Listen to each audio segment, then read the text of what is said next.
You're listening to Sox in the Basement, a production of the Broadcast Basement Limited, where every show is 30 minutes of good and comes from a basement bar on the south side of Chicago. Pull up a stool, pour a cold one, and join us right now for Sox in the Basement. Heard everywhere podcasts can be found, and always at soxinthebasement.com. I want to kick off the show today with something that I read in my local parish bulletin. Okay. Most Holy Redeemer Catholic Church here in Evergreen Park. This is where I go to church every Sunday like a good Catholic boy. And Father Jim Highland is the pastor over there. This is his opening paragraph where he's going to talk with his parishioners about something, make sure that you don't get overwhelmed at Christmas and, watch out for having regret. But the opening paragraph is what I want to read to you. Here it is. Every year around the middle of October, I begin to feel a great deal of regret in my life. Every year around the middle of October, I start to regret all the time I had spent the previous 6 months following the White Sox. I start to think about how different my life could be had I used that time in a different way. Maybe I wouldn't be so tired if I hadn't stayed up to watch those games from Los Angeles or Oakland or Seattle. Maybe my desk wouldn't be such a mess if I hadn't spent the time I did agonizing over a blown save. Maybe I wouldn't have such a long list of things to get done if I had done those things instead of spending long hours questioning our inability to bring a runner in scoring position home with less than 2 outs. 2005 was the only year I didn't have this regret. That year, every second I spent following the White Sox was worth it. But usually, every year, I do have this regret over how I spend my time. This year, there's more regret than usual. That is the head of a Catholic parish on the south side of Chicago venting his frustration about the Chicago White Sox. So if you're questioned by anybody about your frustrations, just remember you're not alone. That's a man of God who basically sits around and tells people on their deathbed it's all part of God's plan, right? And he's frustrated about the Chicago White Sox. I would imagine that he laughed his butt off, shook his head, and then said, Lord, what the heck is going on, when he heard that Daryl Boston was still on the coaching staff, something that I think were the only people that said was going to happen, right? We were the only people, Ed, who said, watch out, Daryl Boston is going to be retained. I believe we use the phrase Daryl Boston is eternal, which we've also used to describe Larry Garcia. I want to say that it was either James Fegan from The Athletic or Scott Merkin or Scott Greger. One of those guys actually laughed off me suggesting that to them because everybody believed that, Pedro Grifol was going to get to pick everything that he wanted with the exception of Katz and the guys on the pitching side.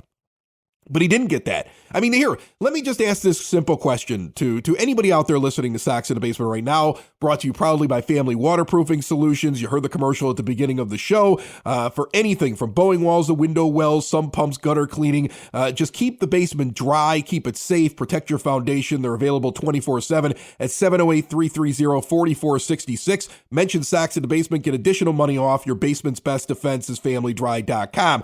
But here's the question I want to pose to all of you listening to Sox in the Basement. If you were a first-time manager with decades upon decades in baseball, don't you think you'd have somebody you would want to have a beer with on long road trips that you could give the first base coach job to? It's probably the most useless of all the coaching positions, first base coach. You could pull somebody from the crowd on family Sundays and let that person coach first base, and more than likely would have zero impact on the game. Boston being the first base coach isn't going to hurt the White Sox. It just points out that his best buddy and former roommate, who they're thick as thieves, Kenny Williams, has his guy still in the dugout to keep track of what's going on. Do you think a first-time manager would really want that guy with that relationship with the president of baseball operations in his coaching staff? The fourth time, I think. This is his fourth coaching staff that he's going to be a part of. Fourth manager. It's his fourth manager, fifth if you count Miguel Cairo, which I don't. Right, but he's been inserted in there, and there's obviously a reason why he's inserted. So that's where the absurdity comes. And here's the thing. He was inserted in the first place into Robin Ventura's staff because Ventura wasn't in charge of picking his own staff, right?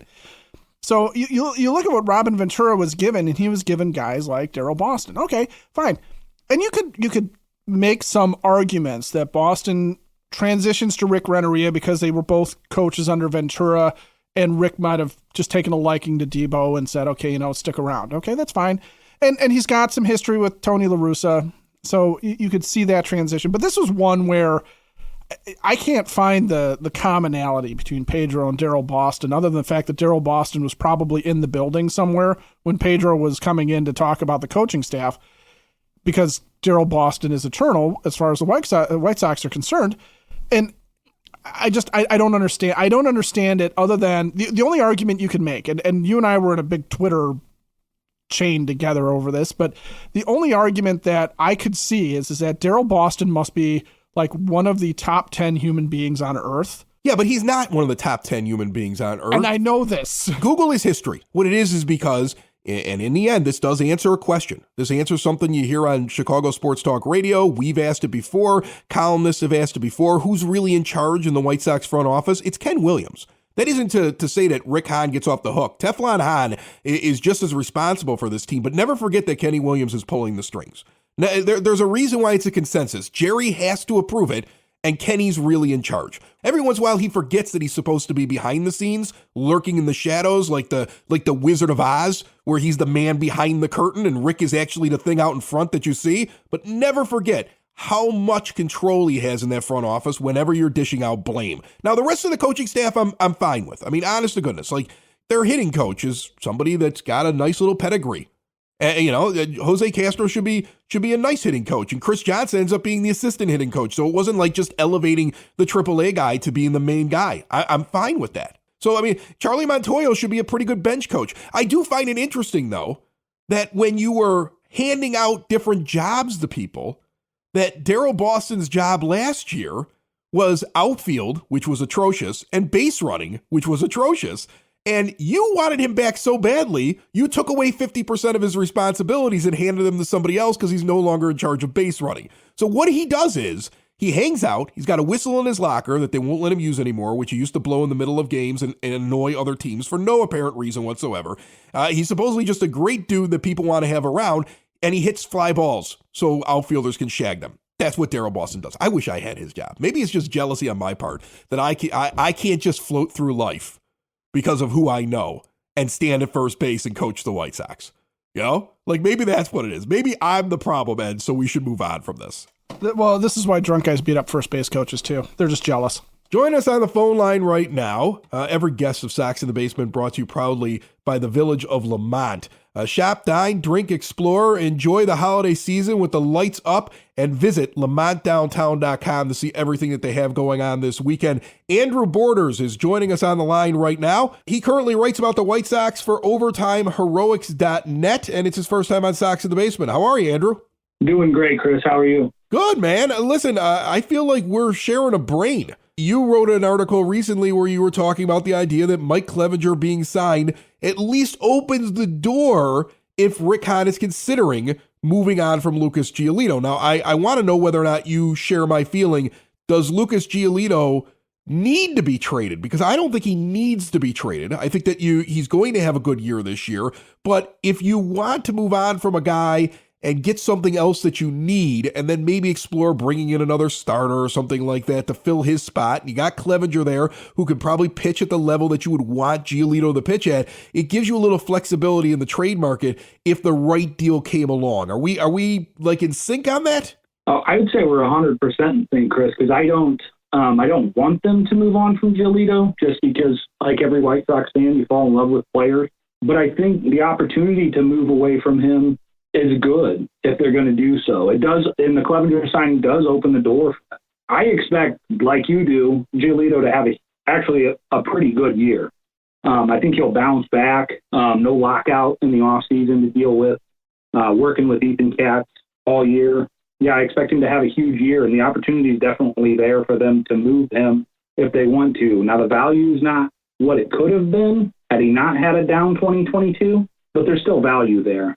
We talked a little bit about Liam Hendricks being a trade chip. I know that you've explored that in a recent article, and I find it interesting that the White Sox put out their promotional items, and there's a few guys that aren't really featured so far this year in a promotional item that were featured last year. and Hendricks is not featured right now, and it may be because the team isn't exactly sure if he's going to be around for the 2023 season. I mean, that's kind of like the cherry on top, a closer like Hendricks. When you have other holes, he may be somebody that they move. How many teams out there are looking for Liam Hendricks? I mean, I know you could probably sit there and say, well, all of them, right? Everybody would take a Liam Hendricks. But, I mean, it's got to be a team that's competing, and it's got to be a team that doesn't really have a closer that'd be willing to give up what he's actually worth. And I would think his worth is that he's probably one of those few guys that have a good amount of worth on this team that you could move and maybe find a Reynaldo Lopez or somebody else to slide into his spot and not see that much of a come down in the position of closing pitcher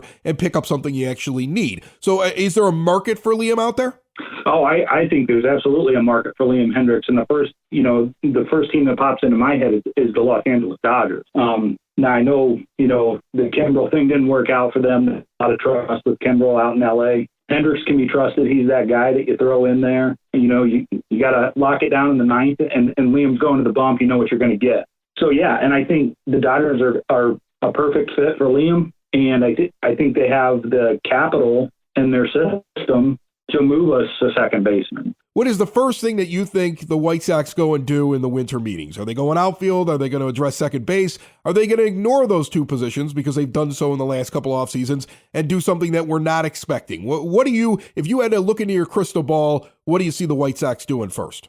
There's no telling what they're going to do, but if I had to guess, a trade with Milwaukee for Colton Wong is almost too perfect to not happen. I kind of expect to see that, and I expect them to attack second base before the outfield. I think Oscar Colas is probably your opening day starting right fielder, unless something catastrophic happens with him.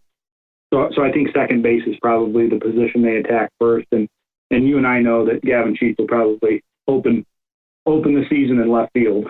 Andrew Borders writes for OvertimeHeroics.net. You can check out all of his White Sox coverage there, and you can follow him on Twitter at Andrew Borders 10, or if you want to call it, Andrew Borders 10. All right. Andrew, thanks so much for jumping on Sox in the Basement. Hey, I appreciate it, Chris. Thanks for having me. The wood from this tree melts the ball deep to right field into the bleachers. MorningWoodBats.com is the custom wooden baseball bat company that'll help you smoke them over the fence. Wow! Check out our custom bat builder that allows you to pick the wood species, model, and color, and get custom personalized engraving that'll be drop shipped right to you. Put some life in your lumber with Morning Wood. MorningWoodBats.com, MorningWoodBats.com, MorningWoodBats.com. Do it today.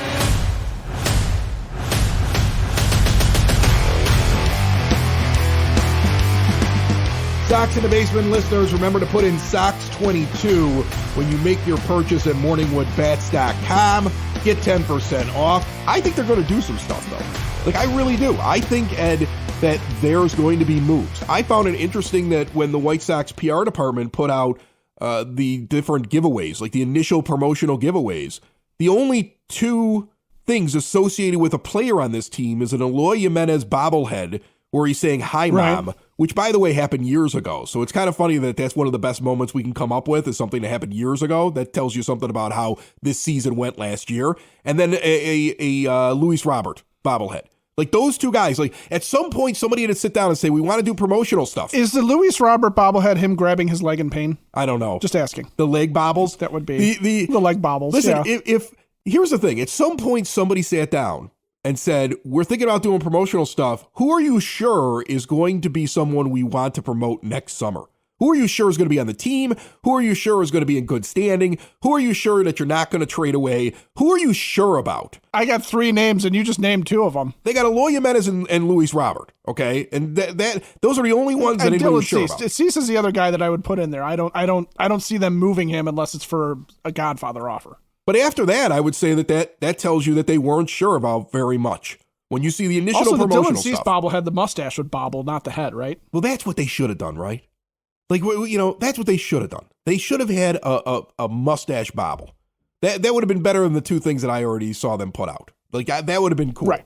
So, but I do think that indicates that nobody was really sure when they started the process for promotional items what was going to happen this offseason. So I'm very curious about how the winter meetings will go. They will make moves. They have to make moves, right? And it's partially because they're already at or above their expected payroll.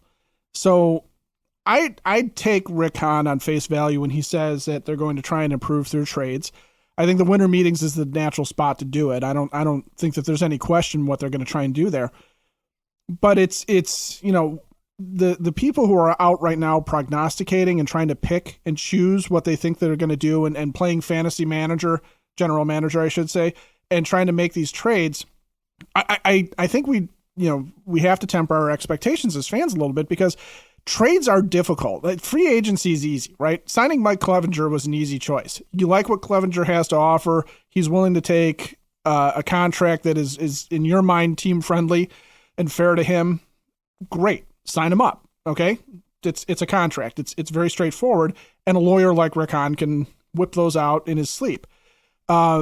Trades are more difficult because what the tendency for us to do as fans is sit there and go, well, Andrew Vaughn is going to be a really great player. So any team would love to have Andrew Vaughn.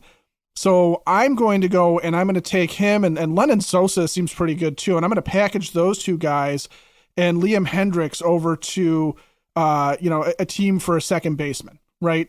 Or I'm going to take, Gavin Sheets is this power hitting left-handed power hitter that's this wonderful player. And any team would be glad to have him, right? So I'm going to find a team that kind of needs an outfielder, needs a first baseman, and they're going to give me their second baseman. Well, it's not that simple, right? You got to think about whether or not that team has a second baseman worth giving up, right, that the Sox would want, whether they have multiple options, whether those options are better than what the Sox have, whether or not what you're trading to that team is going to impede you in the future. So, like, take the Yankees, right? If Rick Hahn wants to trade for a second baseman, the Yankees have DJ LeMahieu, they have Gleyber Torres, they've got Oswaldo Peraza, right? They got options. They got three guys that can fill that position at a major league level. Are they better than what the Sox have in, say, Lennon Sosa and Jose Rodriguez, Gilbert Sanchez, not Yolmer. Yolmer's gone. Gilbert Sanchez, or Larry Garcia. Are they better? Yeah, I would say so, right? But let's say you have to trade Liam Hendricks and Lucas Giolito to get that, and maybe, one of those second basemen and a couple other pieces back. If the Yankees are really a closer away from being an American League powerhouse again, do you want to run into them in the playoffs? Do you want to make that team better than you, potentially? And is the upgraded second base better for you and make you a better contender than what happens there? So there's a lot to think about, and there's a lot to consider. And when you don't see the trades made that you think should be made, like when Gavin Lux doesn't end up on the south side of Chicago, it's probably because the Dodgers, there's nothing you could offer the Dodgers that would make them think that giving up Lux helps them this year, or giving up Jake Cronenworth by the Padres helps them this year. Or, you can very easily, though, convince the Mariners to give up on Dylan Moore, who had really kind of a crappy last year and a half and could still play second base, but, do you want him? So I'm sure Rick will pull off at least one move, maybe a couple of moves. I just don't know that they're going to be the moves that, like, we're all sitting there as fans, or what you see out there in the Twitterverse, or what you see, in the other media forums, people sitting there going, hey, wouldn't it be great? Couldn't we just say, take Andrew Vaughn and trade him and go get Oswaldo Peraza from the Yankees? Why would they say no? There's a lot of reasons. There's a lot of reasons why Rick Hahn would sit there and go, that seems like a really bad idea on my part. I'm not going to do that. And maybe they have a little bit more money now. Credit to James Fox. He's the first person that tweeted this out and said that he thinks that the payroll will actually increase now from the original 180 that we were hearing when you're listening to Rick Hahn start speaking at the beginning of the offseason. And a lot of that comes from the fact that Major League Baseball just sold the remaining stake of their streaming video company to Disney for $900 million. And the MLBPA has already come out and said, we're looking to see how much of that goes back into player salaries. So the idea is you split up that $900 million amongst those baseball owners. They're really supposed to be taking that money and putting it into payroll. So with that signing, you would assume there might be more to keep the bottom line still in the black for Jerry Reinsdorf and add another player out there all of a sudden in free agency. I don't know if it's going to translate that way, but it's a possibility now that we could see more money in the White Sox pockets that they can actually use. I was thinking about the way that things work over there at 35th and Shields, and I was having a conversation with a good friend of mine by the name of Craig Toth, who does another show here on the Broadcast Basement On Demand Radio Network, Bucks in the Basement. I started Sox in the Basement. He was listening to it. And he's like, there should be one for the Pirates. And he lives out in Pittsburgh, and I help him out with that show. And so I know a little bit about what's going on out in Pittsburgh. And what they have is an owner by the name of Bob Nutting. Bob Nutting and Jerry Reinsdorf, when Forbes put out their list of rich baseball owners, were right next to each other in the rankings. So basically, these two guys, they have the same amount of money. They have the same amount of billions. Nutting operates on a much smaller budget, but they both do things the same way. They don't want to lose any money, right? Like they really don't care about winning. They care about making sure that at the end of the year, they're not in the red. And so they set their budgets. The difference between these two owners, even though Nutting spends far less because Pittsburgh doesn't bring in as much in media contracts and money at the gate, and it's a different market out there in Pittsburgh than is in Chicago. So their payroll is lower. The difference is that Bob Nutting has replaced his general manager every couple of years since he took over. He's got Ben Cherington in there now because he didn't like the way the other guy was operating in his budget. His philosophy seems to be, I may be cheap. You may not like what I'm spending, but this is all you're getting. And you as a general manager need to use the resources properly. I can only imagine a guy like Cherington who's changed the way that the Pirates do business and is modeling a little bit closer to what Tampa Bay does because he realizes he has to work within those budget constraints. I can only imagine what a competent general manager would do with the amount of money that Reinsdorf spends. I wish he would spend more. Don't get me wrong. I'm not excusing him. He's a terrible baseball owner. Okay, and I look forward to the day when somebody else is in charge of my favorite team.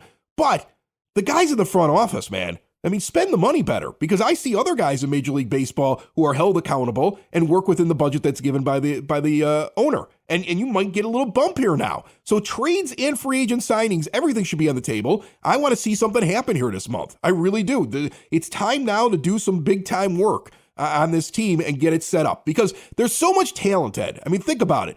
I don't think they're going to have as bad of a year as last year. I don't like the Zips projections. I don't like anything that's saying right now they're an under 500 team. I still think they're a better team next year right now than what they were last year. But if you're really going to compete and you're going to go up against teams like the Astros in the postseason and even in the regular season when you face them, you have to get better. Sox in the Basement listeners, do the hard work. And if you're a hardworking man or woman on the South Side, you need to be outfitted properly. And that's why you should visit Red Wing Shoes in Evergreen Park, New Lenox, and Geneva. A work boots specialty store that carries sizes from 6 to 16 and feet as wide as 4E. A 115-year-old company that came out of Red Wing, Minnesota. And one of its largest stores in the entire Midwest is in Evergreen Park, Illinois, ever since 1976. When you're on your feet, the footwear is everything. So why not get an expert fitting? They warranty, repair, and offer free conditioning with laces. And they also carry Carhartt work clothing as well. Located at 3347 West 95th Street in Evergreen Park, Illinois, at 208 East Maple Street on Route 30 in New Lenox, or at 1749 South Randall Road in Geneva. Visit them today. You work hard. You've earned it. Red Wing Shoes. Every year, you have to measure yourself against the rest of the team in the American League and the rest of the teams across baseball, really. But you have to sit there and say, okay, can I get to the playoffs? And can I beat the division? And that's an easy one to sort of measure out, right? Where do we stand? But then you got to measure yourself against who's going to win the other divisions, who are the likely playoff teams. Can I get out of the first round? Can I get to the ALCS? Can I get to the World Series? Can I win a World Series? And the Sox could be better this year, but they could be a first round out again in the playoffs. And they need to improve on that. So you also need to measure yourself against yourself, right? Measuring them against last year was a bad year. It was a down year. There was a million reasons why things went wrong, and it's been talked to death. Measuring yourself against 2021, you got to figure out how to get past the Astros. You got to figure out how to get past that first round. And trades, free agency, whatever, you're right. Jerry could spend more because he's in the third largest market in the country. He's in Chicago. But there are plenty of teams around Major League Baseball that compete every year. The Rays, for example, find a way to win. The Rays do not spend that much money. Tampa is not a great market. They have attendance problems down there. Their stadium is terrible. They don't have a great TV market. There's a lot of reasons why Tampa should fail. And yet they consistently find a way to win. But watch their transactions, man. They churn players. They're constantly bringing up young guys. They're constantly spinning off guys that they don't think are going to pan out, but that other teams are willing to take a chance on. And sometimes it bites them in the butt a little bit, and sometimes it doesn't. They get to a point where they get a pitcher who is about to get a payday, and they send him off, but they always have somebody to come up behind him. And you can win on a budget. You can win on a cheap budget in this league.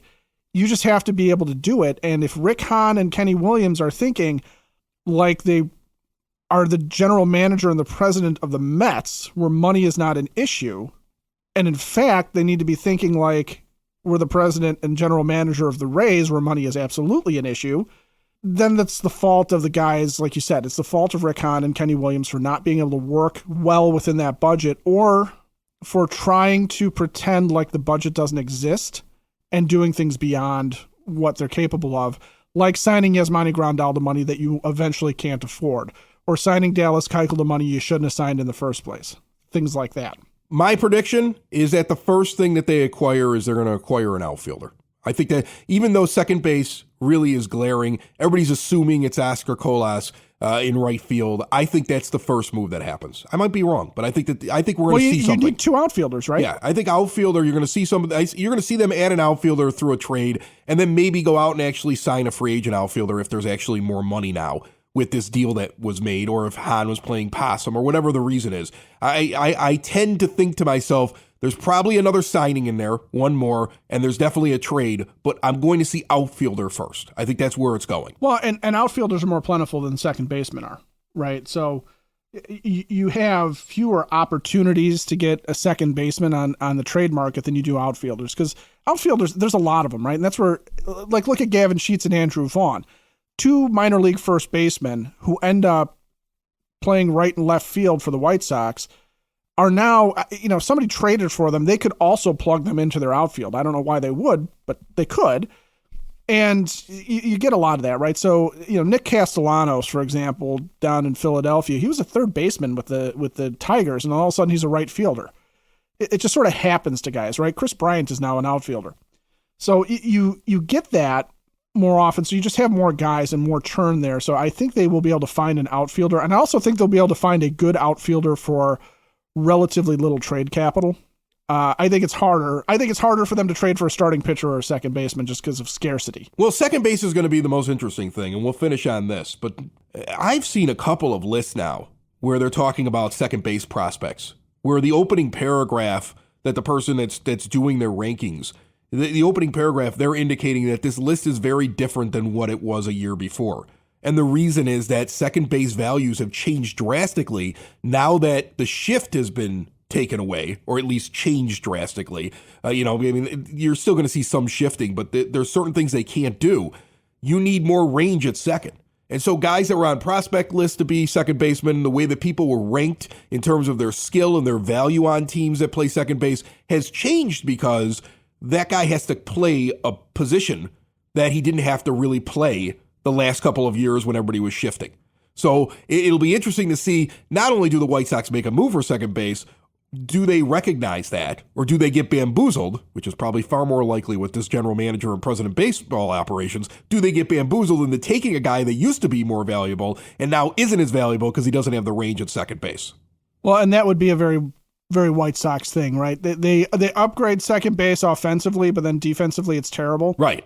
And then they're relying more on their infield defense to get guys out because they don't want extreme fly ball pitchers on their staff. So they try and, change their philosophy. And what you end up with is Aaron Bummer giving up weak choppers in key situations that your second baseman can't get to because he's really a third baseman. He's really a corner infielder playing second base. That's why when people have talked about Yohan Moncada going back, that was Moncada's problem at second. He's got great hands. He's got a great first step. He's quick, right? He doesn't have any range, and that was the problem. Is that he could just barely kind of get to the ball, and then he was getting errors, and stuff when he was trying to extend himself. I want to remind everybody that the law offices of Parente and Norm have put up $1,000 for the $1,000 guest bounty. that you could win $1,000 and all you have to do is just get us a really cool guest. It could be anything. It could be a baseball player. It could be somebody from a front office. It could be an analyst. It could be a movie star. It could be a comedian. The best interview of the offseason wins $1,000 from Parente and Norm. Remember, they have won over $400 million for their clients, and they will give you a free case evaluation. Call or text them today, 312-641-5926, or visit pninjurylaw.com. You really need to think like shortstop at second baseman. Again, now it's got to be a legit middle infielder. And you're right, it does change things. I've also seen those prospect lists where Lennon Sosa, for example, is listed, but then you sit there and you look and you go, okay, but his numbers last year don't really match what his predicted talent level is. So you're going to see Lennon Sosa, he hit, 25 bombs? And everybody knows that his batting profile doesn't necessarily support him having that kind of a hard hit rate or that kind of a home run rate. So you really are looking at, and I'd be okay with this too. If they got a guy at second base who was a little bit younger and therefore less likely to hurt himself than Josh Harrison, but was able to, on a consistent basis, maintain sort of a league average in terms of batting average and offensive contribution, I think that's a win for the White Sox there. I think the outfield, those two corner outfield spots, if you're really putting Eloy Jimenez at DH, that's where I want that huge offensive upgrade, because I want my outfield to be Luis Robert, potential MVP candidate in center field, and he's got to take that next step. And then I want the guys on either side of him to be, just guys that day in and day out, your Jermaine Dye level guys, right? That you just put them in the lineup and let them go. Sox in the basement. Sox in the basement. Sox in the basement. Sox in the Basement. Heard everywhere podcasts can be found, and always on soxinthebasement.com.